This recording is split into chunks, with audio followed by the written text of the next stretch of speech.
No quiero ocupar mucho tiempo para dejárselo a Claudia, agradecerle a Claudia al disponer de este tiempo. Creo que deben estar hiper demandados como da normalmente, pero además en estas circunstancias, este marzo, como algunos han dicho, me parece que lo caracteriza bien, un marzo de 70 días, el del año 2022, deben estar bastante ahí con hartos requerimientos. Entonces, agradecerle primero que haya dispuesto el tiempo de estar con nosotros.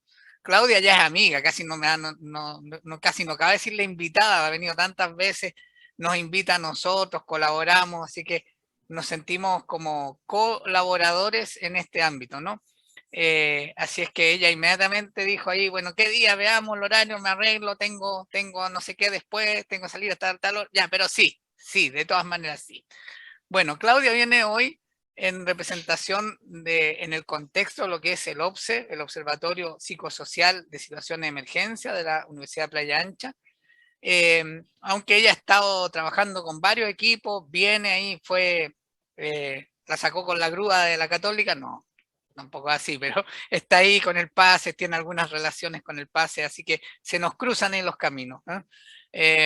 No creo que sea necesario decir mucho más de Claudia, porque ha estado con nosotros ya en otras oportunidades, ustedes la conocen, así que agradecerle y dejarle el tiempo para que ella pueda compartirnos lo que ha preparado para hoy. Y agradecerle nuevamente. Bueno, y está con nosotros también Tavisa de OPSE UPLA, que nos está acompañando allí, así que tenemos dos representantes de el OPSE y la UPLA, ¿no? Claudia, todo tuyo. Muchas gracias, Sergio. Bueno, buenos días primero, ¿no? A todas y a todos. Para mí es un agrado siempre estar además en reunión con los equipos de DEPROF, así que agradecida por la invitación sobre todo. También agradezco a Tavisa Verdejo que esté acá, ella es la coordinadora del Observatorio Psicosocial en Situaciones de Emergencia desde este año. Y un poco también como comentarles que la idea de este conversatorio es poder instalar algunas cosas que tienen que ver evidentemente con convivencia escolar, que es lo que venimos trabajando, lo que yo vengo trabajando además hace mucho tiempo, sobre todo violencia, ¿no? Pero también con un enfoque y una mirada desde la psicología de la emergencia, ¿no? Desde lo que muestra la experiencia y la evidencia sobre las intervenciones en contexto de emergencia en educación. Entonces, la idea es como instalar ahí como algún elemento que nos permita también mirar estos procesos, lo que está ocurriendo hoy día y que mediáticamente también además ha sido como muy, como que ha aparecido mucho en la prensa, ¿no? Pero que le podamos dar una mirada desde la teoría de emergencia. Ya. Entonces, traje una presentación, me gustaría compartirla con ustedes. Y Sergio me decía que una estructura podría ser un ratito para yo presentarles algunas cosas y que después de eso abramos a la conversación, ¿no? Si les parece. Sí. Y también voy a tratar de no extenderme demasiado, son 8 láminas, ¿no? ¿Para qué? Para que tengamos tiempo efectivamente de dialogar, de revisar algunas de estas nociones y ver un poco también cómo lo han ido viendo desde su experiencia y qué elementos podemos aprovechar, utilizar, sobre todo para la asesoría, ¿no? Para el acompañamiento a los colegios. Entonces, en primer lugar, como esto es algo con lo que estuvimos 2 años al menos desde el OPSE, el observatorio existe desde hace 2 años, tampoco tenemos tanto tiempo en la UPLA como observatorio, partimos en el departamento de psicología, hoy día hemos ido avanzando a un grupo más interdisciplinar, y una de las cosas que hemos estado hablando estos últimos 2 años ha sido fundamentalmente las definiciones de crisis y de emergencia. Entonces, esta es una lámina con la que yo me ando paseando para todas partes, pero que hay algunos elementos aquí que vale la pena recordar. Primero, la diferencia entre emergencia y desastre, que tiene que ver fundamentalmente con la capacidad de respuesta de las comunidades. Es decir, que cuando la capacidad de respuesta de las comunidades es suficiente, permite hacerle frente a los efectos adversos que tiene una crisis que interrumpe la cotidianidad, pues cuando las capacidades son suficientes y permiten responder, estamos frente a una emergencia. Y la emergencia se resuelve con los recursos que tengan las comunidades para hacer frente a esas crisis. Sin embargo, en los desastres los efectos adversos exceden la capacidad de respuesta de la comunidad. Por lo tanto, una crisis se puede convertir en un desastre o puede ser una emergencia dependiendo de los recursos con los que cuentan las comunidades. No es la situación crítica en sí misma la que hace que algo nos supere, ¿no? Que se convierta en una tragedia que está en la línea de los desastres. En este mismo sentido, las crisis van a afectar más a los grupos más vulnerables siempre. y por lo tanto es posible que una misma situación crítica se convierta en un desastre cuando afecta a un grupo más vulnerable que cuando afecta a un grupo menos vulnerable, en cuyo caso puede que no pase de una emergencia. ¿Qué consecuencias tienen los desastres, ¿no? Cuando nos encontramos frente a un desastre, es decir, cuando los recursos no son suficientes, los recursos sociales, personales, psicosociales, fundamentalmente, no son suficientes para hacer frente, pero también recursos económicos. Tenemos desorganización personal y social, hay un cambio en la jerarquía de respuesta, es decir, que lo que habitualmente uno diría, bueno, así reacciona todo el mundo frente a una crisis, como que se da vuelta, como, no es así, tal vez. Por ejemplo, en contexto de las marchas, de las protestas sociales, en contexto de los terremotos, hay madres que salen corriendo y dejan a su hijo pequeño y después se devuelven a buscarlo como que se dieron cuenta y uno dice, pero qué locura, en un contexto normal tú no dejarías a tu hijo pequeño, porque cambia la jerarquía de respuesta. Hay mucha desorganización en cómo respondemos a las crisis. Y sobre todo aparecen muchas conductas erráticas, que son conductas como poco pertinentes para el contexto. ¿Por qué? Y esto es fundamental para poder interpretar, al menos teóricamente, porque tenemos que ir levantando evidencia, pero al menos teóricamente para interpretar muchas de las conductas que hoy día nos van llamando la atención. Las conductas erráticas aparecen con mucha fuerza en los periodos de crisis y postcrisis, que son conductas que en el fondo pierden de vista el contexto. ¿Por qué? Porque una emergencia que pasó a ser un desastre alteró el contexto y con eso alteró aquello que a mí me permitía interpretar en el fondo que era políticamente correcto o que era socialmente aceptado. No, se me perdió el contexto, se interrumpió el contexto y el contexto es el que nos permite decir si una conducta es apropiada o no. Yo el otro día le decía a un estudiante mío cuando estábamos trabajando este mismo tema, el martes pasado en clase, que a nadie se le ocurriría pararse y hacer pipí en la esquina de la sala, ¿no? Porque es evidente que no, el contexto nos dice que sería poco apropiado. Sin embargo, tal vez si está en un paseo, acampando, por ahí podría pararse y acercarse a un arbolito, tal vez, si es tarde, ¿no? Pero el contexto es el que determina qué conducta es apropiada, es adaptada, es adecuada y qué conducta es errática. Dentro de las conductas erráticas aparecen muchas conductas regresivas, conductas de huida, de escape, conductas de defensa, sin que necesariamente haya un ataque, y se dan dos extremos, que es el aumento de conductas prosociales y el aumento de conductas antisociales. Se altera el proyecto de vida, se homogenizan las respuestas, la gente empieza a actuar como, no sé si en masa, ¿no? Pero muchas personas empiezan a actuar de forma muy similar sin que necesariamente compartan como lo que hay detrás, la motivación para actuar de una cierta manera. Se polarizan las conductas y rápidamente es muy difícil llegar a acuerdos en contexto de desastre o post-desastre. Cuando yo estoy en clases trato de evitar prácticas de debate, por ejemplo, porque eso no va a terminar bien. No es un buen momento este, ¿no? Se van a polarizar muchísimo las conductas, las opiniones, las posiciones, se debilitan las redes de apoyo, y por lo tanto se resquebraja la relación entre las instituciones y la población. En el contexto del COVID, una de las pocas instituciones sociales y que suele ser así en todos los contextos de emergencia y desastre, una de las pocas instituciones sociales que se mantuvo relativamente de pie fue la escuela como institución social.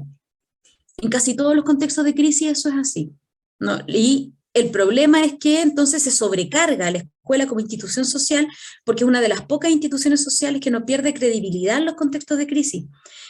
Por lo tanto, todo el mundo espera que la escuela sea capaz de resolver todo tipo de problemas. Si ya era así antes, porque una de las instituciones más creíbles que tenemos hoy día socialmente es la escuela, entonces ya a la escuela se le exige absolutamente todo, ¿no? Como todos los males del universo se resuelven en la escuela. En contexto de crisis eso se intensifica aún más. Y es una de las pocas instituciones sociales que en el marco del COVID además fue capaz de ir generando respuestas, incluso respuestas locales, al margen o con poca coherencia o concordancia con la normativa o con la política pública, ¿no? ¿Por qué? Porque como institución social la verdad es que ha ido generando, y en esto sí hay evidencia en Chile, y ha ido generando en estos 2 años mecanismos propios para hacer frente a los contextos de crisis. Pero eso significa que en estos 2 años la escuela como institución social ha vivido un tremendo desgaste respecto a su función social, asumiendo como propias funciones sociales que no lo son. Este cuadrito es bastante antiguo, este cuadrito es del 2011, y en general uno lo usa para ubicarse temporalmente en el momento en la fase en la que nos encontramos hoy día respecto a crisis que son bastante breves en el tiempo, por ejemplo, un incendio, un terremoto. Entonces, cuando uno lo toma para las crisis que son de orden psicosocial, crisis sociales, por ejemplo, como lo fue el estallido social o el contexto actual de la pandemia, que es más una crisis social que una crisis sanitaria, la verdad es que cuestan que los tiempos de este cuadrito calcen tan claramente, ¿no? Entonces eso lo advierto al comienzo, porque es un cuadro que está pensado fundamentalmente para eventos críticos como un incendio, un terremoto, un atentado terrorista, que son como un evento que tiene muchas consecuencias, ¿ya? Sin embargo, hay muchos elementos de este cuadrito que sí nos sirven para interpretar el momento en el que nos encontramos hoy día, porque lo que tiene en el fondo, lo que ha enfrentado, lo que ha hecho que se enfrenten a muchas situaciones problemáticas hoy día los colegios, tiene que ver fundamentalmente con el retorno a clase, ¿no? Y con lo que costó además generar toda una estructura de trabajo y de funcionamiento en el marco de la teleeducación, el teletrabajo y COVID, que tuvo en sí mismo distintas consecuencias. La primera fase siempre es heroica, la segunda de luna de miel, es decir, de apoyo en distintos niveles, pero de apoyo de la sociedad a los efectos que se generan después de un desastre. Nosotros hoy día nos encontramos en tránsito entre la etapa de desilusión y la etapa de reconstrucción. Ahí estamos hoy día. Si uno mira, por ejemplo, la descripción, la etapa de desilusión dura de 6 meses a un año, determinado el desastre. Nosotros no hemos terminado, no podemos decir que se acabó la crisis provocada por el COVID, ¿cierto? No se acabó, ¿no? Pero sí nos encontramos en un periodo de aparente disminución de la gravedad, retirada de algunos elementos que lo hacen más grave, y por lo tanto estamos en este periodo ya de tránsito, de desilusión hacia reconstrucción. Esto dura alrededor de 6 meses a un año, puede durar un poco más. Es llamada la etapa de desastre sobre el desastre. ¿Por qué? Porque es en esta etapa cuando empezamos a encontrarnos con las consecuencias psicosociales de las crisis, especialmente de los desastres. Por lo tanto, ¿qué es de esperarse? ¿Con qué nos vamos a encontrar sí o sí en este momento? Nos vamos a encontrar con un aumento en la violencia intrafamiliar, un aumento de las prácticas de acoso y de abuso sexual en todos los niveles, un aumento del consumo de drogas, un aumento de la cesantía, un aumento del empobrecimiento económico y una sensación de desamparo, una sensación de promesas incumplidas, con independencia si es real o no. Hay un periodo de intensificación de una sensación de abandono. Ya, con eso nos vamos a encontrar, ahí estamos hoy día, y eso es esperable. Entonces, el gran desafío es transitar hacia la etapa de reconstrucción. ¿Cuánto dure el periodo de desilusión? Va a depender de qué tan capaces seamos como sociedad de activar distintos mecanismos para avanzar hacia la etapa de reconstrucción. Etapa que debiese darse alrededor de un año después del término de un desastre, ¿no? Entonces, por eso les decía que el cuadrito no encaja siempre tan bien para desastres que no se terminan, que no son un incendio, un evento único, ¿no? Entonces, de nosotros depende cuánto tiempo nos vamos a demorar en transitar de la desilusión a la reconstrucción. La etapa de reconstrucción puede durar varios años. Acá se normalizan actividades cotidianas y las actividades cotidianas que se normalizan son diferentes de las actividades cotidianas que teníamos antes del inicio del desastre. ¿Por qué? Porque todo desastre, toda crisis en general, interrumpe tu cotidianidad. Entonces uno nunca vuelve a ser la misma persona que era antes. Sin embargo, anhelamos la persona que éramos antes, anhelamos rutinas que teníamos antes. Y en este contexto en particular, anhelamos y nos confundimos respecto de si anhelamos rutinas que construimos en estos 2 años de telestudio, de teletrabajo, con rutinas que teníamos antes de ese momento, ¿no? Porque ya hemos superado algunos elementos del duelo, o sea, ya hicimos el duelo respecto a lo que teníamos antes. Tuvimos como un año más o menos en periodo de duelo, ya el segundo año fue de mucha más adaptación, el segundo año teníamos nuevas rutinas y ahora volvemos a tratar de instalar rutinas que eran previas a todo el periodo de telestudio. Entonces, eso es muy confuso como mensaje, tú no sabes qué extrañar, no sabes si echas de menos en el fondo los 2 años que tuviste, si echas de menos el año anterior, si echas de menos 3 años atrás, hay una suerte de confusión respecto de qué anhelar, y por lo tanto también hay una confusión respecto de cuáles son las actividades cotidianas que debemos empezar a normalizar. ¿Cómo se normalizan las actividades cotidianas? A través de nuevas rutinas, a través de nuevos artefactos culturales, rutinas, hitos, a través de una nueva cotidianidad. En esta etapa, el apoyo psicosocial busca acompañar a la comunidad, ayudándola a visibilizar sus logros y reafirmar su capacidad de reconstruirse y crecer. La etapa de reconstrucción es la etapa en la que volvemos a reencuadrar pautas de comportamiento cultural y en la que necesitamos desplegar todos los recursos psicosociales y en este caso educativos que permitan efectivamente ese reencuadre. No estamos ahí todavía, ¿no? Entonces lo que tenemos que hacer es avanzar, ¿no? Es ir transitando y acompañar el tránsito de la etapa de la desilusión hacia la reconstrucción. ¿Qué es lo que muestra la evidencia nacional en contextos de crisis? Que la hay. Primero que los duelos son necesarios y la elaboración de los duelos es lo que nos va a permitir avanzar hacia la etapa de reconstrucción.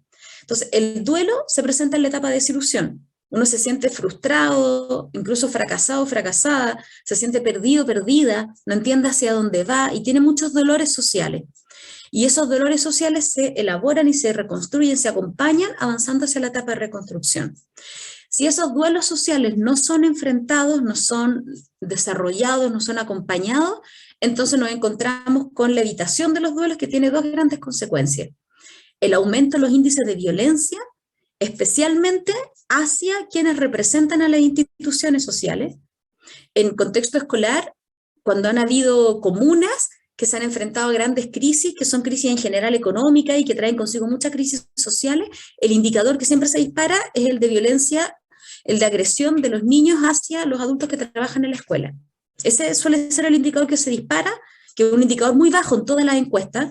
Eso siempre ha sido así, desde los 90 que se hacen encuestas en este país de violencia escolar, desde las primeras encuestas que hacía la gente en la PUC en Santiago, hacia la propia EMBAE, en sus mediciones, sus 3 mediciones, de ahí en adelante, todas las encuestas que se han hecho en este país muestran que el indicador de agresión de los niños hacia el personal que trabaja en el establecimiento es uno de los más bajos. Ese siempre es bajito, ¿no? Y el que más alto está siempre es entre pares, ¿no? Y siempre está por encima el de violencia psicológica que el de violencia física o aislamiento social, ¿no? Pero el de violencia hacia los adultos que trabajan en el establecimiento siempre es un indicador bajo. Cuando ese indicador se empieza a elevar, cuando ese indicador se acerca al 10%, cuando ese indicador empieza a subir, ahí a lo que tenemos que poner atención es de qué manera los centros educativos han estado abordando y acompañando los procesos de duelo y los procesos de crisis, ¿ya? Porque es un indicador que en contexto de crisis se suele disparar hacia arriba, y un indicador que en general está bajito. Y la intensificación de las desigualdades y la segregación social. O sea, a medida que es difícil establecer un duelo, se van reproduciendo, o desarrollar o avanzar en ese duelo, se van reproduciendo distintas desigualdades y distintas prácticas de segregación. Y entonces nos vamos a encontrar en el contexto educativo con mayores prácticas de bullying y de aislamiento social. O sea, de grupos que aíslan a un estudiante, de gente que se siente muy aislada en el contexto escolar.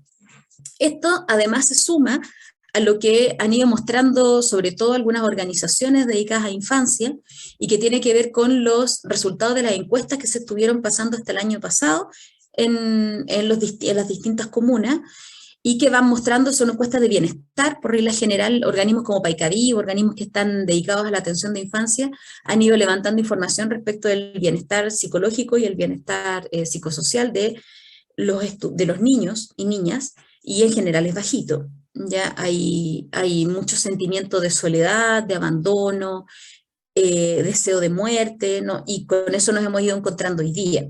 Entonces todo esto se junta en un contexto que es la escuela.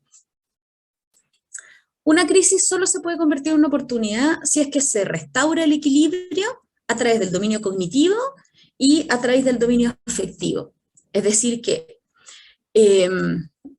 los colegios que han logrado, por ejemplo, abordar hoy día muy bien como la interacción entre estudiantes y entre el profesorado, son los colegios que han logrado tener espacios de diálogo respecto de lo que significa volver a clase con jornada completa, que los padres, las familias estén también trabajando con jornada completa y de forma presencial.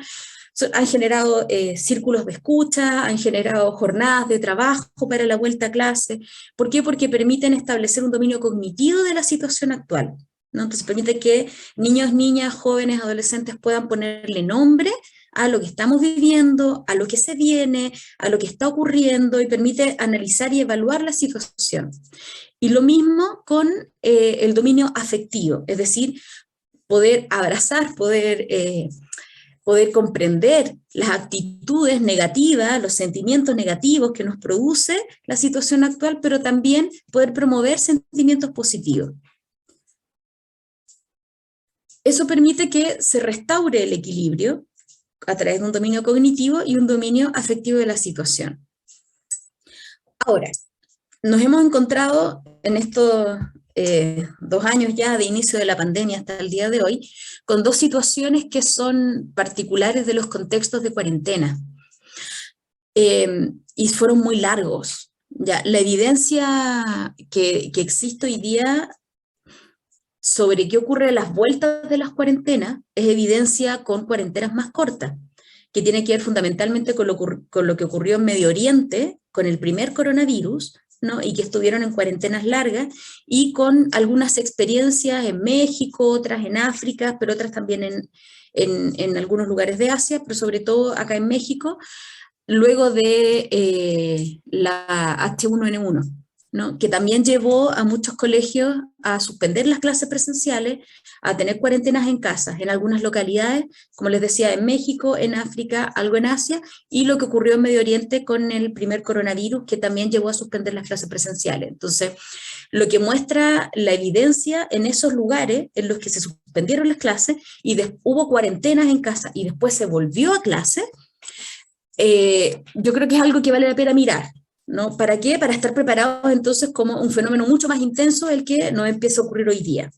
Luego también, ¿qué es lo que ha estado ocurriendo en Europa con la vuelta a clases? Que en Europa en España, por ejemplo, estuvieron 6 meses, hasta 1 año en algunos lugares, ¿no? Sin clases, pero luego ya el segundo año volvieron a clase. Entonces, ahí hay evidencia sobre cuáles fueron las consecuencias, ¿no? Y cuáles fueron los efectos que tuvimos con la vuelta a clase, pero también con la vuelta no solo a clase, ¿no? Sino con la vuelta a la presencialidad en la mayor parte de los trabajos. ¿Qué es lo que nos muestra esa evidencia en estos países? Nos muestra que hay 2 grandes procesos que son físicos, que son sociales, y que tienen que ver con 2 grandes deprivaciones con las que se ve afectada a la gente cuando está en largas cuarentenas.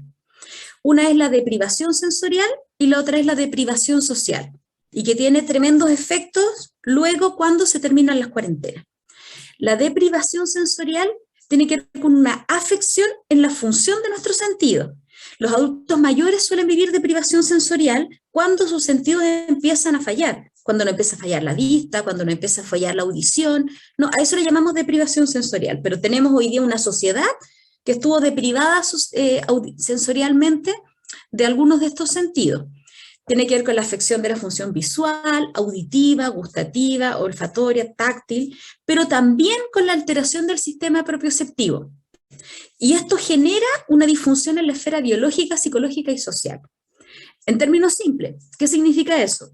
Que los sonidos, los olores, los ruidos, el tacto al que estábamos acostumbrados en periodo de cuarentena, tiene que ver con el que vivimos en el entorno con el que estamos encerrados en casa, ¿no? Es decir que si vivimos en un espacio pequeño, lo que más se va a alterar va a ser el sistema propioceptivo, ¿no? Si vivimos en una familia pequeña o al revés, con mucho ruido, vamos a estar acostumbrados a decibeles muy altos, ¿no? Entonces, ¿qué pasa? Que luego volvemos, por ejemplo, los niños y las niñas al colegio y nos encontramos con que la cantidad de estímulos que nos rodean es diferente de los estímulos que teníamos en el periodo de cuarentena en casa. Lo que más altera en los más chiquititos es el sistema propioceptivo.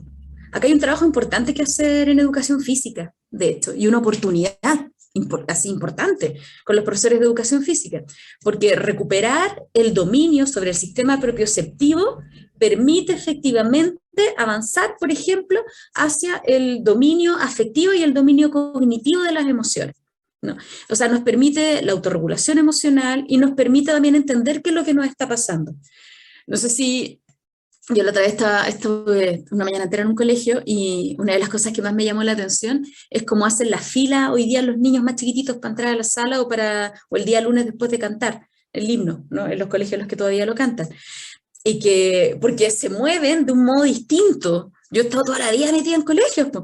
Se mueven de una manera diferente. Y cuando chocan, entre ellos saltan. Es como, se enojan al tiro, ¿no? Y se enojan sin que necesariamente en el compañerito que chocó con ellos haya intención de daño, ¿no? Entonces, yo pensaba mientras observaba aquello, el tremendo trabajo, ¿no? La oportunidad para los profesores y profesoras de educación física, pero también el riesgo que tenemos de colocarle como nombre agresión a algo que no es agresión, porque no hay intención de daño en el choque que se produce en las filas. Y hay muchos problemas en los colegios en esos espacios. En los recreos, que los niños se están golpeando más en los recreos, pero porque corren de una manera distinta. Si de verdad que es como de alteración del sistema propioceptivo. Chocan en la fila y se enojan entre ellos porque chocaron y porque invadieron tu espacio, ¿no? Y ahí lo que hay es otra cosa, que tiene que ver con la deprivación sensorial. O en la sala de clase. No sé si se han fijado o han recibido reportes de que un niño empieza a hablar muy fuerte y en 5 minutos está todo el grupo de estudiantes gritando. Y eso no ocurría antes, o los profesores reportan al menos que eso no ocurría antes, o al menos con esa intensidad. Y nadie sabe por qué están todos gritando, ¿no? Y es como la dificultad para poder adaptarse a un nuevo mundo sensorial. Lo mismo ocurre con la deprivación social. Es decir, que fueron muchos los niños, niñas y jóvenes y las personas adultas también, ¿no? Que estuvimos o estuvieron con pocos vínculos, con pocas redes sociales, no solo de apoyo, ¿no? Sino de interacción cotidiana. Y por lo tanto, si recordamos que la escuela es un espacio de socialización, la escuela es el espacio de apego secundario. Sobre todo en primer ciclo básico, es el espacio en el que tú vas a reeditar las formas de apego que estableciste con tu familia cuidadora en tus primeros meses de vida. Y por lo tanto hay una posibilidad de reconstruir además vínculos y la manera de interactuar de ahí en adelante cuando sean más adultos. Pero la escuela también es una experiencia escolar que ha sido significada tradicionalmente por toda la sociedad como un espacio de seguridad, aceptación y contención. O sea, las políticas públicas apuntan a la escuela como espacio de protección de infancia no solo porque están juntos todos los niños, ¿no? Sino porque la escuela como institución social usualmente ha logrado mantenerse de pie, ¿no? Y como una gran activadora de un espacio de protección. Entonces, ¿qué necesitamos recuperar? Necesitamos recuperar el sentimiento de comunidad. Necesitamos recuperar una identidad social para poder conseguir mayores niveles de bienestar social. El sentido de pertenencia, ¿no? De formar parte de, en un contexto en el que sí o sí tenemos que reencuadrar, ¿no? O sea, porque lo que yo les contaba al comienzo, las crisis, los desastres interrumpen y desarman el contexto. Si tú pierdes el contexto, no sabes cómo actuar. El contexto es el que te dice, ¿no? Es como cuando uno dice, donde fueres, haz lo que vieres, ¿no? El contexto es el que determina lo que uno puede hacer, cómo uno se va a comportar, lo que es aceptable o no. Cuando el contexto se rompió, se te olvidó, se quebró, cambió, hay que reencuadrar. Por eso es que es tan importante en estos momentos conversar con los niños, con las niñas, con los jóvenes, pero también con el profesorado respecto de las normas de convivencia escolar, no solo el reglamento de convivencia escolar, sino los sentidos de comunidad, de ética del cuidado, de cuidado colectivo que hay a la base de ese reglamento de convivencia escolar. ¿Para qué? Porque lo que más se ha visto disminuido, lo que se suele disminuir en los contextos de privación social, es el bienestar social. El bienestar social tiene que ver con qué tan bien me siento yo porque formo parte de un proyecto social que es mayor que yo contribuyo a esta sociedad y esta sociedad me reconoce como un actor válido, importante dentro de la sociedad. Ese es el bienestar social. El bienestar social en los colegios suele ser alto. El bienestar social, por eso es que los colegios son un espacio de identidad social, en el que yo siento que formo parte de un grupo, de una comunidad, de un colectivo, de algo que me supera a mí y que me acoge y me protege, ¿no? Y eso aumenta el bienestar social. En los contextos de deprivación social, el bienestar social disminuye. Y entonces el desafío es reencuadrar, pero reencuadrar las normas de convivencia para seguir avanzando en esta idea de que culturalmente somos uno, ¿no? Somos una comunidad educativa. Por eso es que el vínculo siempre ha sido un factor protector de salud mental, ¿no? Y en el escenario en el que nos encontramos, claramente hay que reencuadrar, pero también hay que evitar nombrar como violencia o agresión lo que no es violencia ni agresión. Entonces hay que poner atención como en los espacios que tengan una propuesta sensorial muy intensa, ¿no? Y ahí hay que poner atención en cómo esos espacios sensoriales van actuando. Esta es una oportunidad para el profesorado de arte, de música y sobre todo el de educación física. Y aquí nos encontramos entonces finalmente con, con estos nuevos escenarios, estos nuevos contextos y por lo tanto también estos nuevos desafíos, ¿no? Nosotros tenemos nuevos escenarios pedagógicos y sociales. Tuvimos durante harto tiempo una escolarización forzosa en casa, no tuvimos homeschooling, como dicen, ¿no? No, aquí nadie eligió, fue escolarización forzosa en casa. Y una desescolarización involuntaria de niños, niñas y jóvenes que se retiraron del sistema educativo, no, a lo que no podemos llamar deserción, y que hoy día están regresando algunos de ellos. No podemos llamar deserción porque la deserción responde a otro objetivo. Tiene que ver con factores extraescuela e intraescuela, un 80% se le reconoce a los factores extraescuela. Esto es otra cosa. Es otra teoría, son otras investigaciones, son otros datos, esto es otra cosa. A esto lo llamamos escolarización forzosa en casa, que fue lo que tuvimos, y un proceso de desescolarización involuntario que estamos tratando de recuperar. Por lo tanto, la función social de la educación se pone a prueba en estos desafíos, en estos momentos post-desastre. Hay una criticidad a la antigua normalidad, y esto va a existir, o sea, esto también está reportado en la literatura. En Colombia, en los periodos en los que se suspenden las clases por mucho tiempo debido a distintas crisis que son armamentales allá, no crisis que son de enfrentamientos bélicos. Luego, en los periodos de vuelta a clase, suele haber una crítica importante a la antigua normalidad. En Colombia, las escuelas que están en contextos de enfrentamientos armados están todo el rato enfrentando situaciones de crisis y reconstruyéndose a partir de los desastres. Y la evidencia ya, que evidentemente es distinto, es una crisis diferente, ¿no? Pero yo les digo que aquí uno tiene que ir recogiendo la evidencia donde haya experiencias similares para poder anticipar entonces qué podría ocurrir. Y acá las escuelas en Colombia que consiguen efectivamente reinstalar o normalizar más bien la nueva manera de vivir la vida o las nuevas conductas, lo que hacen es colocar a la escuela como un nuevo escenario de transformación. Es decir, que la escuela se sitúa a sí misma como un nuevo contexto. Nuevamente aparece esta idea de estar constantemente reencuadrando. Pero para eso hay que superar el imaginario de la pérdida, ¿no? Cuando nosotros reencuadramos es porque aceptamos que el encuadre anterior no nos sirve, ¿no? Y eso implica hacer un duelo, implica asumir que estamos en otro escenario, que no es un paréntesis, no lo que ocurrió en estos años, y que no podemos volver como si no hubiera ocurrido nada. Cambio el escenario, cambio el contexto, cambia las reglas también. Y crear un sentido de comunidad implica entonces aceptar ese duelo y poder reencuadrar.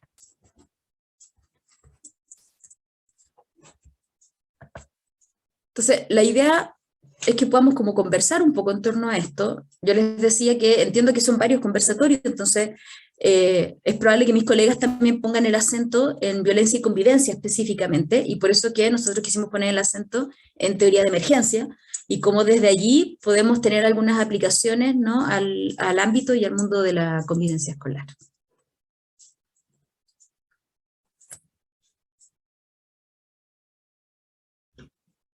Entonces, quien quiera hacer alguna pregunta o comentario, y pueden levantar la manito con los símbolos de Zoom o hacer una seña, porque creo que los puedo ver a todos.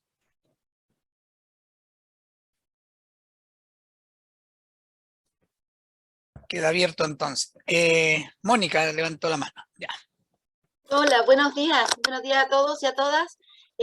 Claudia, qué importante y qué interesante lo que tú nos puedes hoy día hacer mirar con una reflexión un poco más teórica y de investigación de lo que está sucediendo en la escuela. Me hace demasiado sentido, porque hoy, al poder estar en las escuelas, visitarlas a nivel presencial, todo lo que tú estás planteando es realmente vivencial. O sea, los niños están con una crisis emocional muy grande, en donde cualquier alteración a su vivencia de 2 años les hace de alguna forma responder primitivamente.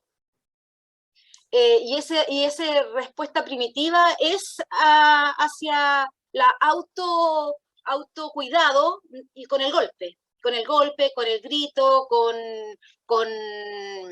porque no sabe no sabe cómo responder de otra forma, quizás a lo mejor también ha estado viviendo ese nivel de violencia en su casa, en muchos, no en todos, pero ha significado que esta respuesta primitiva sea la primera que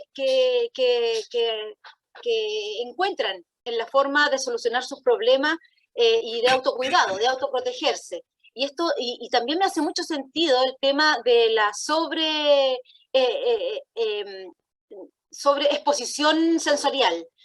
Claro, porque ellos al estar en su núcleo pequeño, el ruido, los cambios sociales, lo que pasa allí es muy pequeño. Y al ser muy pequeño, cuando llegan a estos espacios en donde todo es abierto, todo es mucho ruido, por supuesto que va a alterar a cualquiera, y a nosotros también, y a los docentes también. Entonces no están preparados. Mira, yo la semana pasada viví una experiencia eh, muy triste en realidad, muy triste en una asesoría directa en donde un chiquitito llegó descompensado al establecimiento, y no es que llegara descompensado ese día, sino que llegaba todos los días descompensado. Entonces el establecimiento tenía una norma que ya le habían de alguna forma detectado hasta cuánto el niño tenía posibilidad de aceptar esta eh, exacerbación sensorial, ¿ya? Y 45 minutos. Pero, ¿qué sucedió? Que por algunas situaciones que justamente la encargada de esta área en la escuela estaba en la reunión. Entonces, se dilataron un poco los momentos y al niño lo dejaron más de 45 minutos en la sala, ¿ya? Y quedó en la escuela una situación, pero sumamente complicada. El niño golpeó, pateó a todos sus compañeros, a los profesores, salió la jefe técnico y a la jefe técnico el niño también la golpeó, al director, llegaron todos a la reunión llorando realmente con una emocionalidad de cómo enfrentar esta situación que no le ha, porque el miedo de los docentes y que había sucedido ya, es que por la situación de este estudiante, después al recibir a los niños, los padres terminaban peleando afuera. Los padres terminaban peleando, los niños que se habían golpeado y este niño, entonces una situación muy complicada, que realmente hace sentido todo lo que tú estás planteando, y es urgente poder, y bueno, una de las cosas que yo instintivamente ya les hice ver y analizar era justamente cómo activábamos todo este exacerbo emocional desde las disciplinas que son muchas veces eh, en la escuela son eh, tomadas como disciplinas que pueden ser cambiables, como el arte, como la ciencia, como todas estas disciplinas que son fundamentales para la formación del ser, ¿ya? Y son tomadas y son cambiables por matemática y lenguaje, así como que nada, ¿ya? Y también, disculpe que lo diga, y con dolor lo digo, hasta el mismo ministerio lo avala, ¿ya?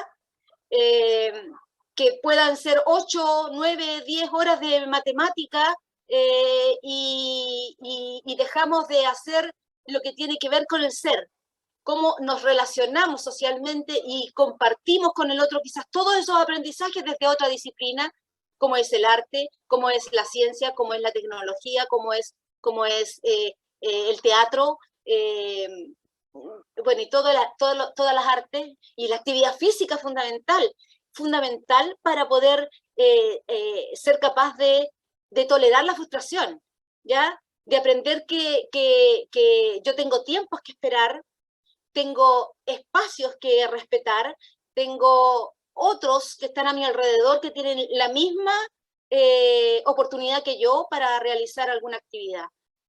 Así que te lo agradezco, pero fundamentalmente yo ojalá esta misma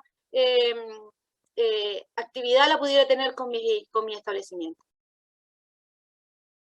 Gracias. Claudia, ¿te parece si damos una ronda con quienes pidieron la palabra y tú respondes a ellas? Si después surgen otras preguntas, hacemos una segunda ronda. Está Felipe, Mónica Tapia y Miguel que pidieron la palabra. Felipe. Es, sí, Claudia, bueno, me hace mucho sentido y encuentro súper cercano a la realidad lo que tú estás mencionando, siendo que nosotros no trabajamos en la escuela y creo que al nivel que nosotros trabajamos no conocemos ni una pizca de lo que está pasando realmente en la escuela, digamos en lo concreto, en lo diario. ¿Ah? Yo tengo la suerte de tener una familia que se dedica casi toda la docencia en aula y tener además muchos amigos de los que me quedaron de mi época de profesor en la escuela que me han acercado un poco más a la realidad de la escuela.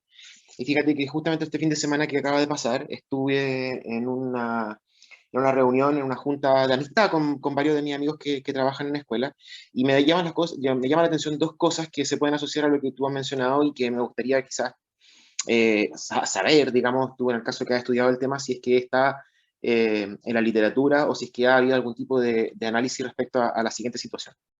Eh, bueno, la exacerbación, digamos, de las situaciones de los chicos es algo que se ha venido dando desde que inició el contexto de retoma de clase. Pero fíjate que ha salido situaciones de denuncia de cosas que vienen muy de atrás. Se ha dado el fenómeno en las escuelas que yo conozco, al menos a través de mis compañeros y de mis amigos, que, por ejemplo, han habido denuncias de bullying, pero de situaciones que han ocurrido hace hasta incluso 7, 8 años atrás, donde el colegio tenía que incluso hacer investigación de que, según lo que declara la superintendencia que se debe hacer en ese caso, porque, por ejemplo, voy a poner un caso puntual de lo que me acuerdo, una persona, una niña, se acercó a la inspectoría del colegio y mencionó y dijo, yo tengo una situación que denunciar.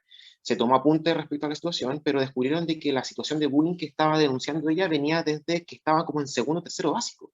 Y ella actualmente está en educación media. Y fue todo un alboroto porque la familia también fue a hacer el escándalo al colegio, lo que tú mencionaste, de que hay una suerte de descargo con la escuela respecto a las situaciones que han ocurrido, ¿cierto? Y que en el fondo están como sacando trapos al sol de cosas que ocurrieron en un momento y que finalmente la investigación han declarado y determinado que son cosas que no es que no tengan relevancia, pero digamos que son cosas que no han marcado, digamos, un hito dentro de lo que es la situación de convivencia escolar de la escuela.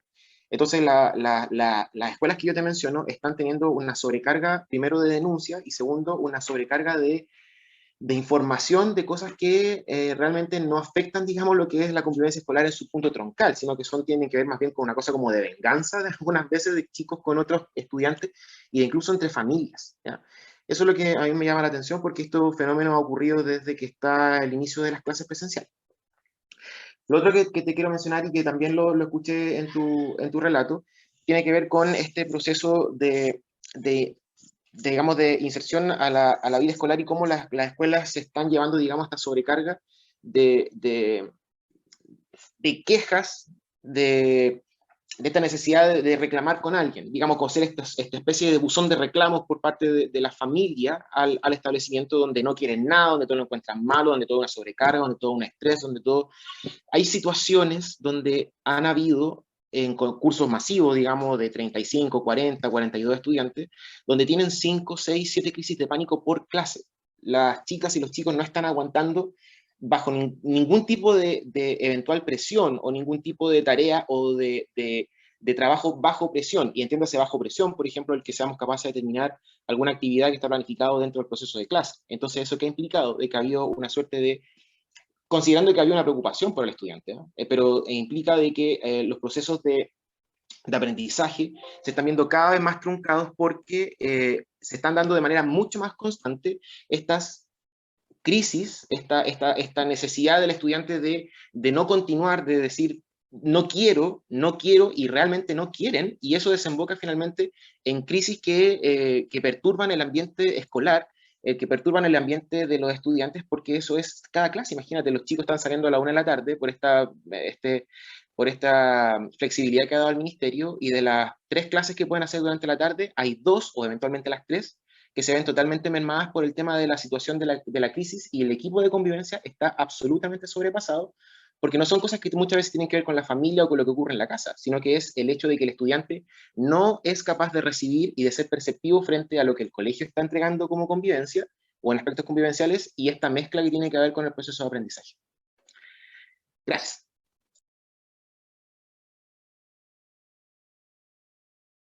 Gracias, Felipe. Mónica Tapia. Ya. Claudia, igual te saludo y te agradezco lo que has compartido, la investigación y todo este diagnóstico. Me gustaría que indagar un poquito más cuando tú dices oportunidad para el profesor de arte, música y sobre todo educación física, porque no podemos olvidarnos que ellos también están con sus propios procesos, ¿no es cierto?, de haber vivido esta pandemia y no están a veces las condiciones para que ese profesor aborde metodológicamente lo que estamos hablando. Entonces, sería bueno ya abordar con cosas bien concretas cómo ellos podrían hacerlo, o sea, como que me falta el cómo, ¿ya? El cómo podrían abordar este tema, porque, por ejemplo, cuando tú hablas también de generar círculos de escucha, diálogos con los estudiantes y comprender lo que nos está sucediendo, pienso que más que comprender también está el conectarnos con las emociones y ahí a lo mejor podríamos promover todo lo que son las terapias alternativas, porque claramente todo lo tradicional hoy día para abordar lo emocional no ha dado resultados. Y la escuela debiera abrirse tal vez a otro tipo de metodologías que igual cuestan dinero, porque hacerse un reiki, una clase de yoga, entonces llevar todo eso a la escuela, creo que hay que generar un bienestar primero antes de pedirle a un profesor que aborde el tema, ¿ya? Hay que generar el autocuidado del docente y no olvidarse que tenemos que tener un docente preparado para hacer esto. Entonces, yo siento que hay harto diagnóstico, pero poco del cómo lo hacemos, ¿ya? Eso quería compartir. Gracias. Gracias, Mónica. Miguel.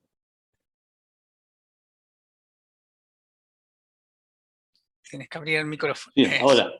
Sí, Claudia, agradecidísimo por lo que has expuesto. Creo que comparto con los colegas lo que han señalado, en el sentido que da sentido, digamos, a lo que está aconteciendo en lo que tú señalas. Mi preocupación va por el lado de lo que plantea Mónica, ¿no? En el sentido de que la idea es cómo hacer el reencuadre por los profesores principalmente, quienes, ¿no es cierto?, también, ¿no es cierto?, han tenido deterioro de salud mental, ¿no es cierto?, también tienen problemas de patrones de sueño, tienen, ¿no es cierto?, afectadas también sus relaciones más significativas. Entonces, nosotros trabajamos con los equipos de liderazgo, con los equipos de gestión, trabajamos con los líderes, por así decirlo, ¿verdad? Y es bueno, ¿no es cierto?, también saber en ese sentido cómo entregar ciertas herramientas, el cómo, como decía, ¿no es cierto?, ¿no es cierto?, la colega, y que poder, ¿no es cierto?, también ponernos de acuerdo en ese plan. Eso principalmente, Claudia. Gracias, Miguel. Claudia. Ya, muchas gracias. Mira, yo voy comentando lo que anoté, ojalá tuviera yo respuesta para todo, pero no la tengo.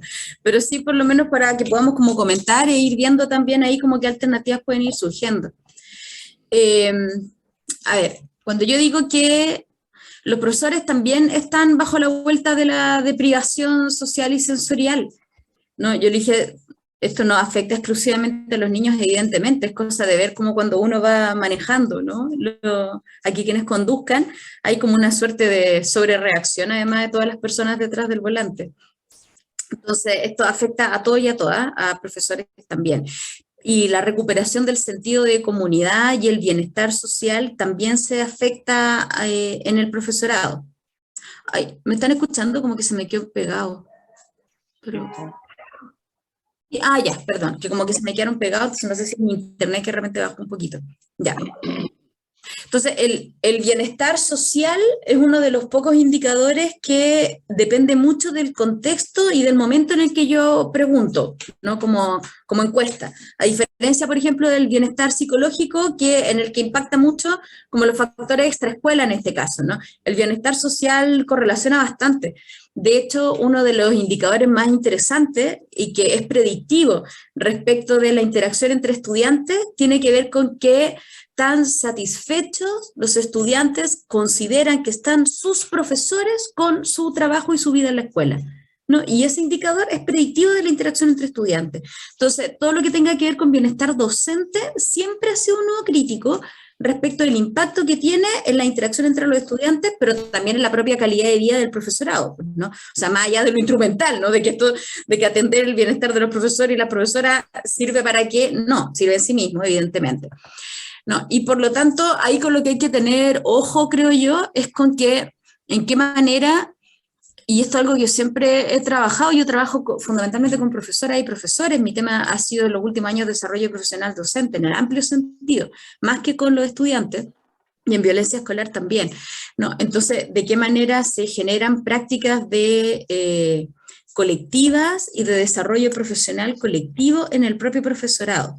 ¿No? Como que en general la política pública ve a los profesores como si fueran una suerte de mano de un pulpo, ¿no? Como técnicos ejecutores de la política, y hay uno de los principales desafíos en quienes acompañamos, y ustedes que acompañan especialmente a los equipos de liderazgo, pero también al profesorado, dependiendo del rol en el que estos se encuentren, tiene que ver con eso, ¿no? Con la profesionalización de ese rol, es decir, que las estrategias las puedan construir fundamentalmente ellos y ellas.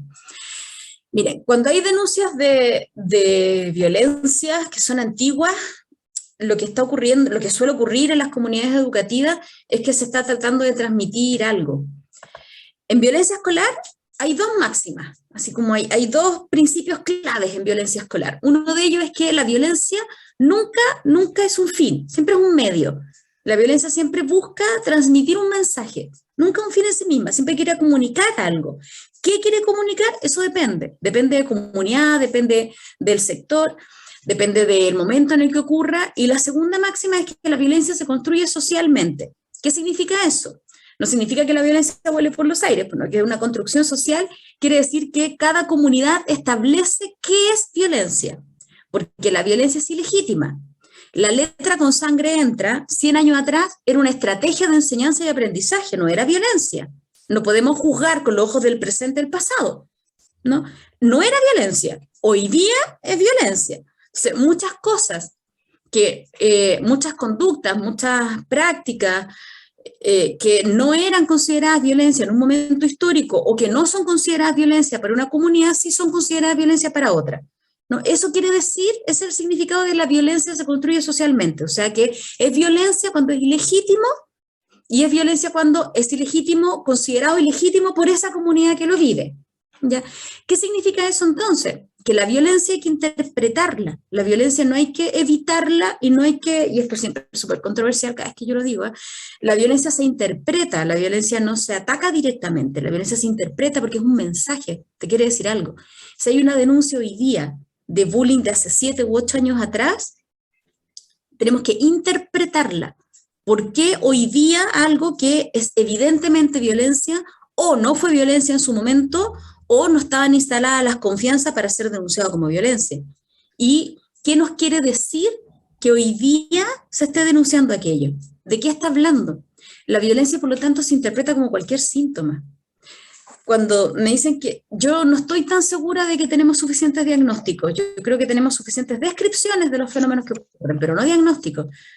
A mí, por ejemplo, si me duele la cabeza, ¿no? Dolor de cabeza no es un diagnóstico, dolor de cabeza es la descripción de un síntoma. Yo me puedo tomar una aspirina y se me puede pasar, pero puede que no se me pase y me siga el dolor de cabeza durante una semana entera porque es solo un síntoma. No lo estoy diagnosticando, lo estoy describiendo. Para un diagnóstico necesito recoger información, hacerme un escáner, exámenes de sangre, y me daré cuenta que el problema en realidad es que estoy deshidratada y tengo que tomar agua entonces, y ahí ya tengo un diagnóstico. ¿No? Tengo un diagnóstico que es falta de agua, que estoy deshidratada, y la respuesta entonces va a ser tomar más agua para el dolor de cabeza y no la aspirina, ¿no? Entonces, yo no estoy tan segura de que tengamos suficiente diagnóstico y por eso es que no hay receta, ¿no? ¿Por qué? Porque el dolor de cabeza significa una cosa distinta de una persona a otra, entonces una misma conducta de agresión puede significar una cosa distinta de un lugar a otro. Entonces, cuando yo digo que hay una tarea importante en asignaturas, arte y música, pero sobre todo en educación física, estoy hablando del currículum. Tampoco estoy hablando de que los profesores se pongan a hacer cosas diferentes, ¿no? De las cosas que hacen curricularmente. La priorización curricular nos dejó muchas enseñanzas respecto de la posibilidad de jugar efectivamente con el currículum, jugar entre comillas, ¿no? De poder priorizar o jerarquizar o organizar los contenidos curriculares de una manera o de otra. Ya no me acuerdo si era en cuarto o en quinto básico, parte de los conocimientos curriculares en la asignatura de educación física tiene que ver precisamente con tomar conciencia sobre la lateralidad, ¿no? Y eso impacta directamente en el sistema propioceptivo. Son parte de los contenidos curriculares, por eso pienso en el profesor de educación física, no digo que el profesor de otra asignatura no pueda abordar además la transversalidad del currículum, pero directamente el currículum tiene herramientas con las cuales uno puede trabajar algunas de las dificultades que se han generado a partir de la deprivación sensorial. No, el punto es que como las asignaturas como arte y educación física trabajan directamente a través de los sentidos, es que hay una oportunidad curricular para poder abordar estas temáticas. Pero eso tiene que operar con intencionalidad pedagógica, es decir, que cuando el profesor de educación física esté trabajando sobre la lateralidad, tiene que saber que lo que está haciendo además es apoyando un dominio sobre el sistema propioceptivo que permita recuperar el autocontrol sobre el cuerpo y por lo tanto la conciencia de sí mismo que va a tener un impacto en convivencia escolar. ¿No?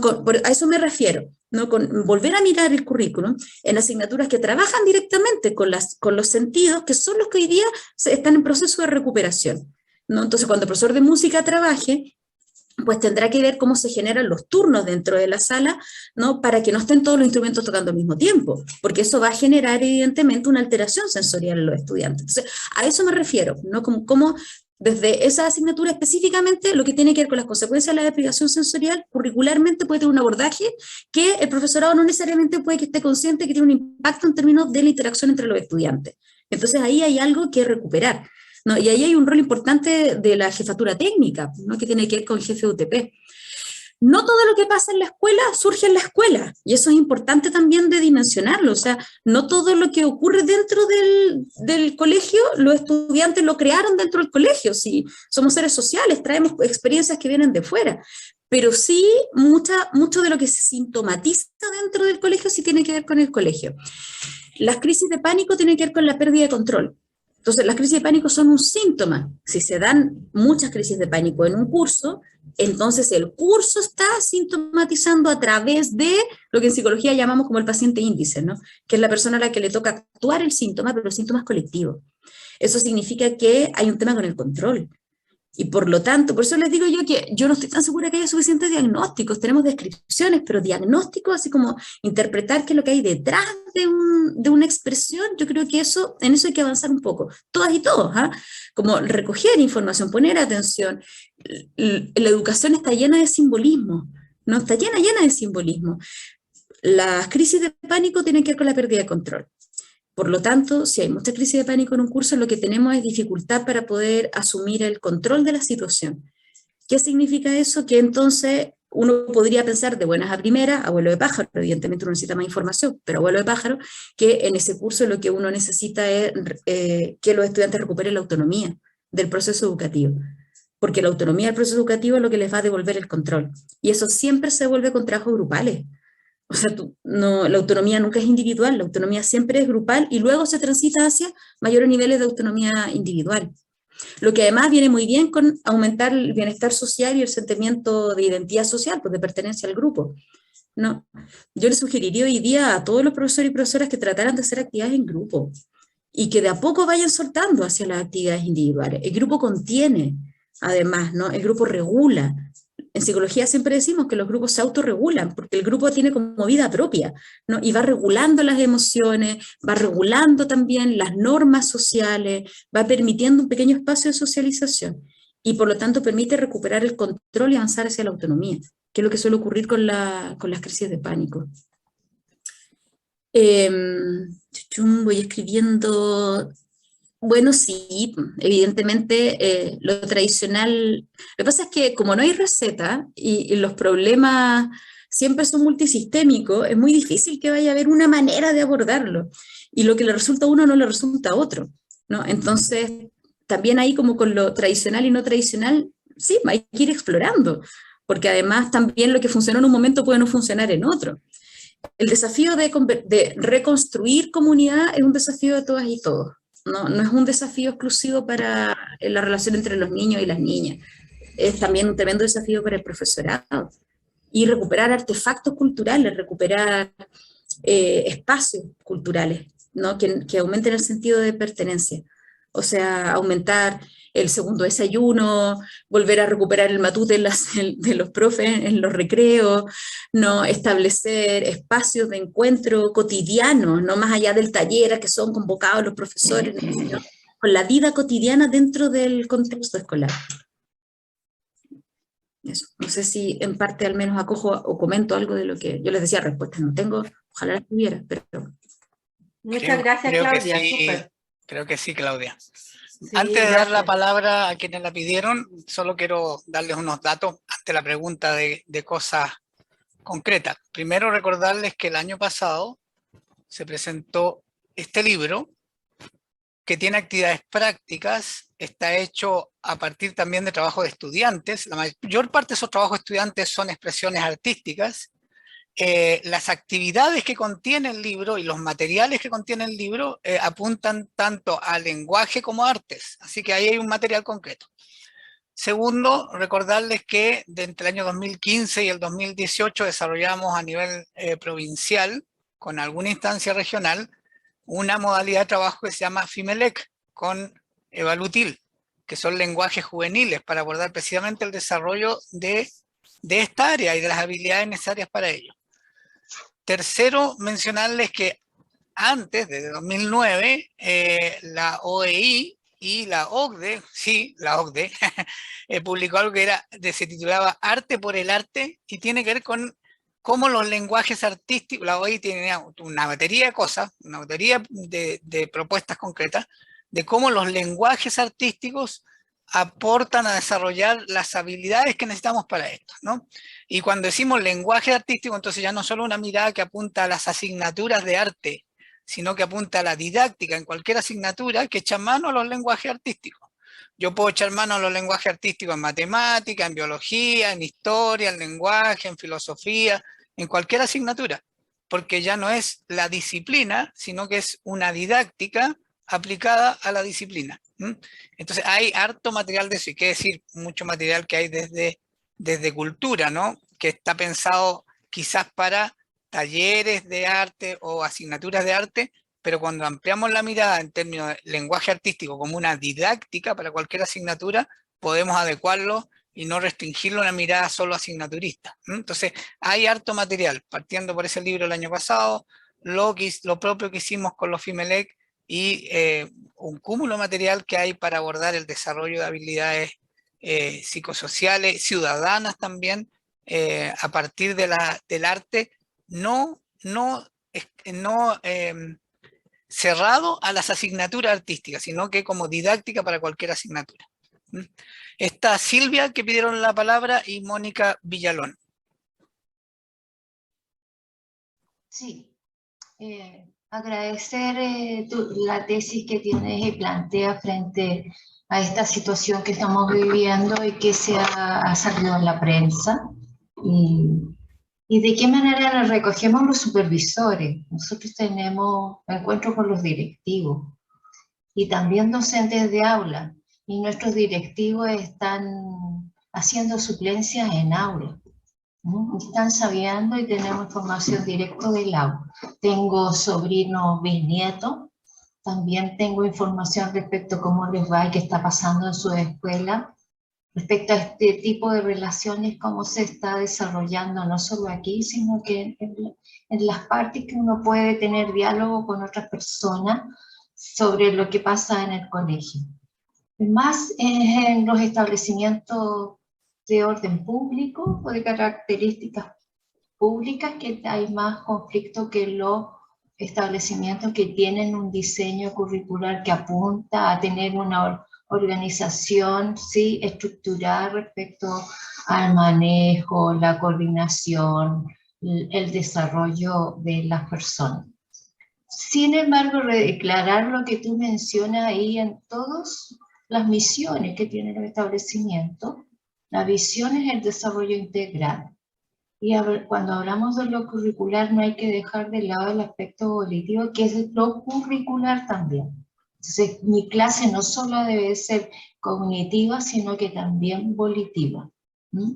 No olvidar eso. No es fuera del currículo, es dentro del currículo, como tú bien lo lo señala. Me parece eso súper bien. Y algo muy relevante que tú diseñas frente a una situación de compleja, de crisis, volver a trabajar en un diálogo, preferible comenzar con estos trabajos grupales que tú mencionas como estrategia para un trabajo autónomo, pero desde el expresar con otras actividades que facilitan el diálogo antes de dirigirse directamente a la emocionalidad. Nuestra cultura chilena no es saber el tema del manejo de la emoción, ¿sí? Escondemos la emoción, la decimos por el lado de la emoción. Y no está inserto, y el currículum hoy día pretende que sí la abordemos la emoción. Y la pandemia nos ha obligado a manejar, a que tenemos que hablar de la emoción, ¿sí? Y somos lejanos. Entonces, cambiar este paradigma de cultura, hablar de la emoción y de la educación emocional, ¿sí?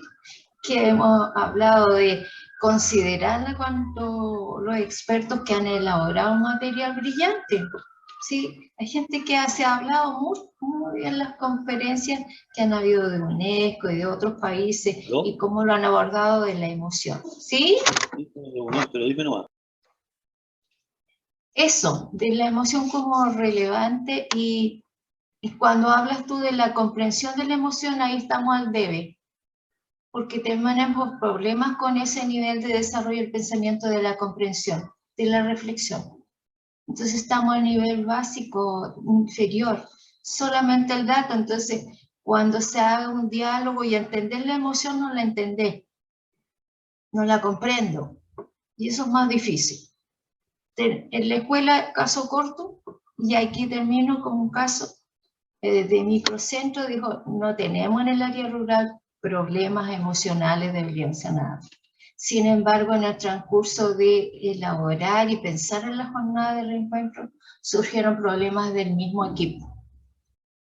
Surgieron la emocionalidad, se gatilló, se emocionaron al conversar. Entonces recién ahí vinieron a darse cuenta que hay que reunirse el equipo y expresar la emocionalidad. Que no decimos estamos de acuerdo o no, ¿te parece si tú planteas una postura distinta? También es una cosa segregada porque tiene una postura distinta. Sí puede ser. Debemos tener posturas distintas. Las experiencias de vida son distintas, no son iguales cada uno. Uno vive diariamente cosas distintas uno del otro. Entonces, podemos convivir, y en eso tenemos que aprender a convivir unos con otros, y cómo aprender de nuevo a reencontrarnos, y eso me parece bien el término reencontrarnos, ¿no? Reencontrarnos en este nuevo escenario, con guerra. No olvidar eso que nos afecta, esa violencia que llega a mi imagen y que no la hemos expresado tampoco, ¿sí? Eso, decir eso. Nos queda al debe el tema de la comprensión, en síntesis, y que hay que seguir profundizando el trabajo del análisis de la emoción y cómo expresar la emoción. Y partir por eso que tú mencionas, yo creo que como trabajo, y que lo señala Sergio ahí en esta experiencia, aprovechar otro tipo de expresión para transitar a una expresión a través del lenguaje y entender al otro dialogando. Lo que vimos, la conversación. Cómo llegar a la conversación con nuestra emoción, mi emoción y la tuya. Eso.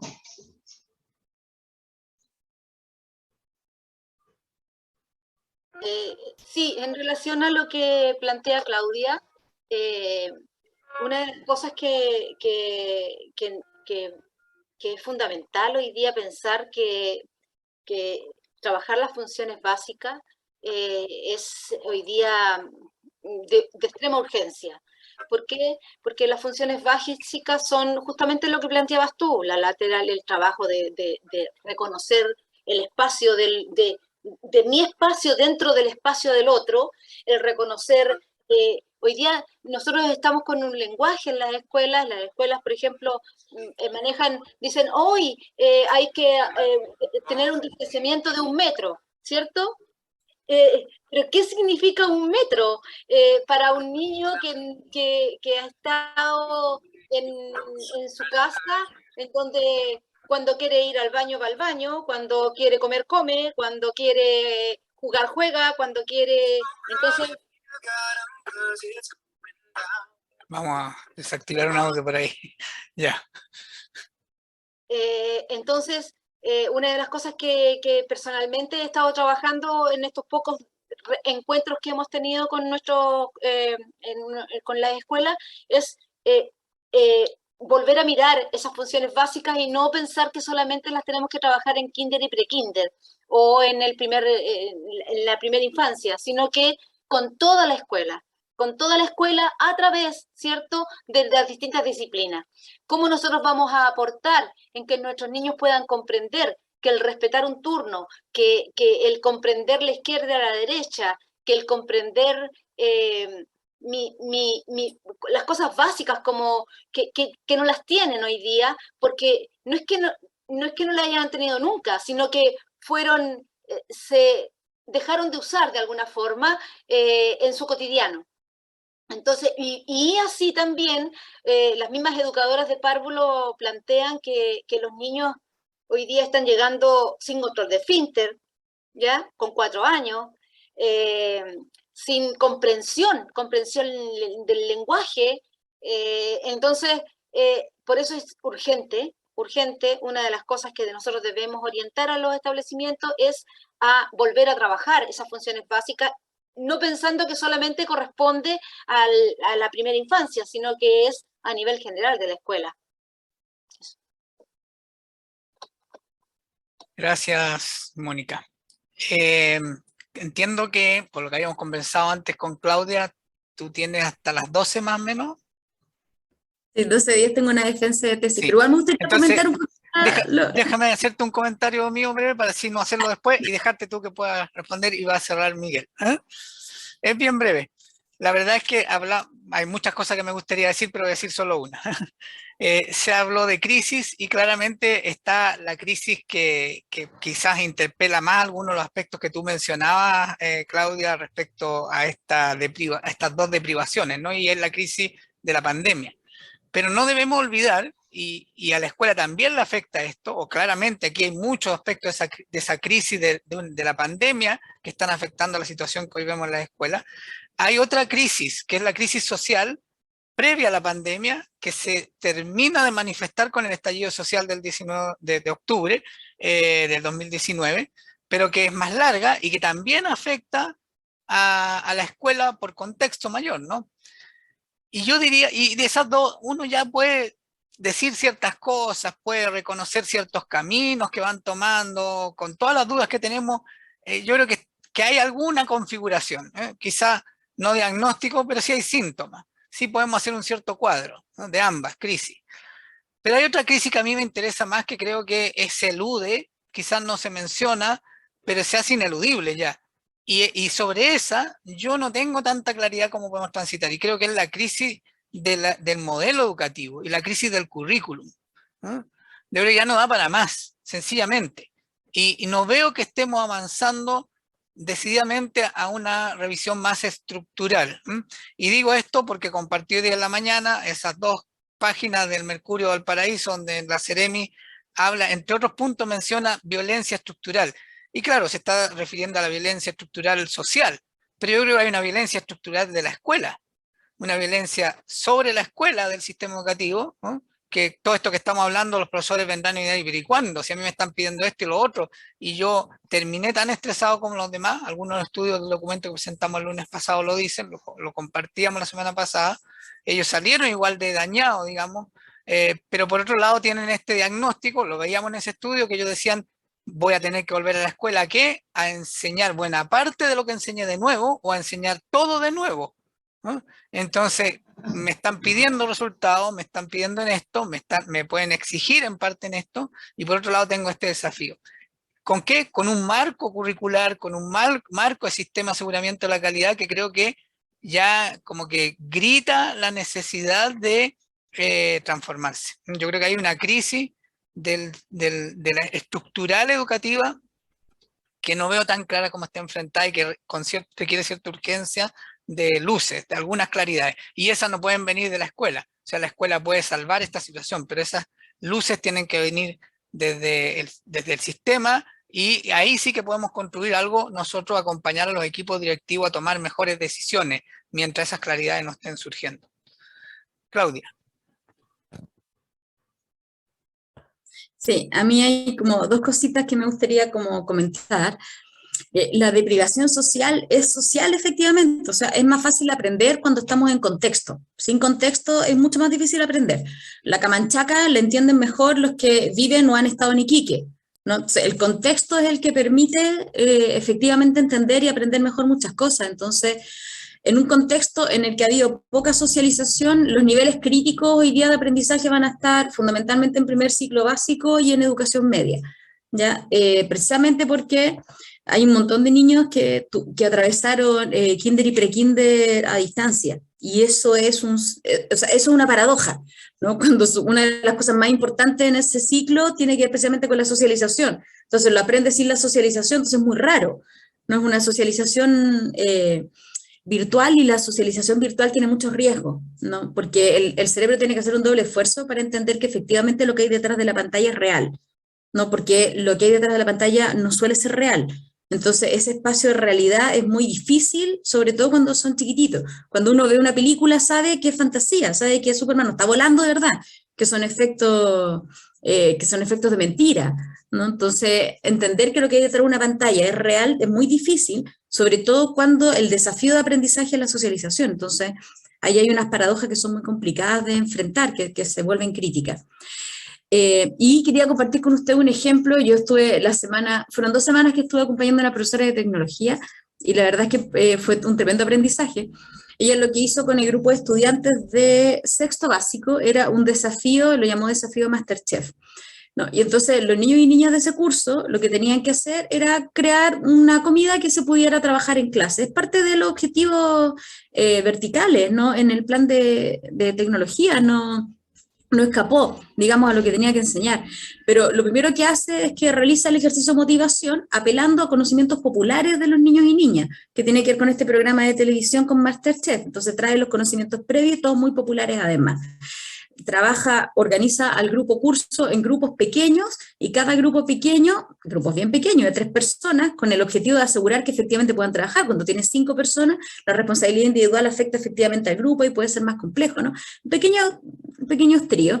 Y además cada grupo tenía la oportunidad de probar primero en casa si es que iba a resultar o no. Entonces con un involucramiento de la familia, pero solo quienes realmente podían, era opcional, si tú querías lo hacías en casa, dependía de tu nivel de motivación, eso no impactaba en el resultado que trajeras al colegio, con la finalidad de no exacerbar las desigualdades además entre quienes efectivamente pueden o no tener apoyo en su casa. Y lo interesante es que cada grupo de niños tenía que llevar los materiales para preparar algo de comida dentro del colegio. Los grupos chiquititos lo preparaban y luego lo ponían en una mesa que simbólicamente representaba una suerte de banquete colectivo. Entonces yo pensaba, la profesora fue capaz de generar motivación, apelar a conocimientos populares, desarrollar un trabajo en grupos que permitió que los niños recuperaran el control. En esto se llevó 2 o 3 semanas. Y luego cada niño o niña fue probando de la comida de los otros grupos en un ejercicio que era colectivo, ¿no? Y que permitía efectivamente generar entonces identidad social y apostar por el bienestar social. Los niños estaban muy contentos al término de la actividad, se cumple efectivamente con los objetivos de aprendizaje, ¿no? Y vamos generando esta sensación de comunidad, ¿no? Que va atajando algunos elementos además como disruptivos dentro del curso.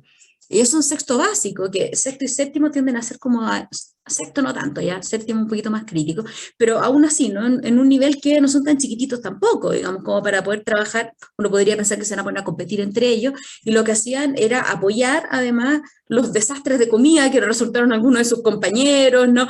Entonces, y ahí eso en términos de sentido de comunidad me pareció una experiencia muy interesante. Muy curricular por lo demás, ¿no? Que no tiene que ver con detener todo lo que el colegio está haciendo en un día para hacer una gran jornada explícita sobre hablar lo que nos está pasando. Entonces, hay experiencia, pues digo, recetas difíciles, pero los colegios arman cosas. A ellos lo interesante es cuando después uno le va poniendo nombre, ¿no? Y tiene como claridad a qué contribuye exactamente, además, una práctica específica. Gracias, Claudia. Miguel.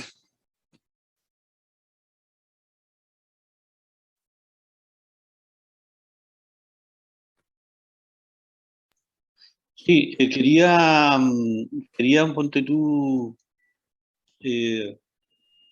hacer algunas reflexiones para ir terminando, colega, porque ya estamos en la hora y Claudia también tiene que irse. Me preguntaba yo en este momento, ¿cuál debería ser la nueva normalidad? Porque si se habla de la antigua normalidad, ¿cuál debería ser la nueva normalidad? ¿Cuál debería ser los nuevos escenarios?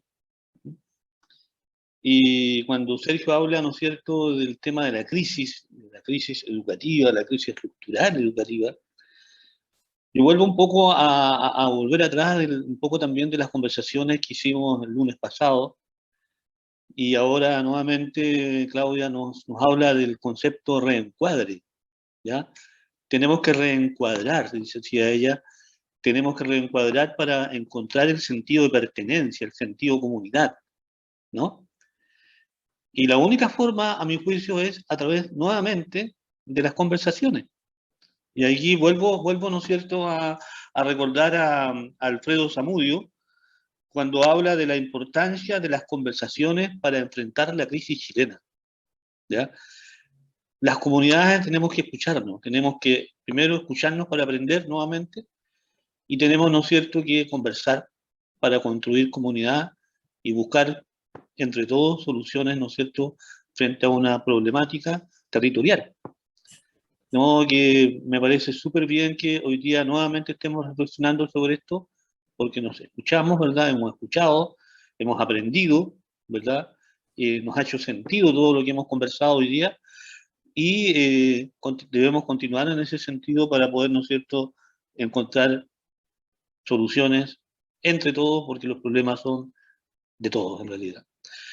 Muchas gracias, Claudia, por tu participación. Creo que ha sido muy aportativa. Te agradecemos tu tiempo y tu espacio para poder conversar con nosotros. Y a ustedes, colega, también, no sé si Sergio, ¿tú quieres decir algo al final? Sergio. No, solamente volver a agradecer a Claudia, creo que nos ha dado un panorama, como alguien dijo por allí, creo que fue Marión, agradecerle la capacidad de síntesis, porque también tomó las preguntas, las articuló bien para responder, tratar de responder, porque hay áreas en las cuales todavía, como bien ella dice, lo que tenemos son síntomas, indicios, tenemos un buen cuadro, en el mejor de los casos un buen cuadro, pero hay que profundizar más ese diagnóstico. Pero creo que nos da buenas pistas, nos aportó elementos y agradecerle eso. Gracias, Super. Claudia. No, muchas Bien, gracias. pues, Claudia, nos estaremos viendo en otra oportunidad también, ¿ya? Y no sé si quieres terminar a decir algo, Claudia, ¿parece? Gracias, solo quería darles gracias a ustedes por la invitación, por el espacio. Ok. Gracias. Bien, colegas, que lo pasen bien, cuídense y nos veremos el próximo lunes nuevamente con otro tema tan interesante como este para ir, ¿no es cierto?, profundizando en el tema de las convivencias y el desarrollo socioemocional. Un abrazo, cuídense y nos vemos el lunes si Dios quiere. Ahí en el chat quedaron para que puedan descargar los textos de la OCDE y de la OEI, los que mencioné, por si los quieren descargar. Así que no voy a cerrar todavía la sesión para que los puedan descargar del chat. Te la mando, Sergio, la presentación. Ya, perfecto, excelente, gracias. No me olvido, ¿ya?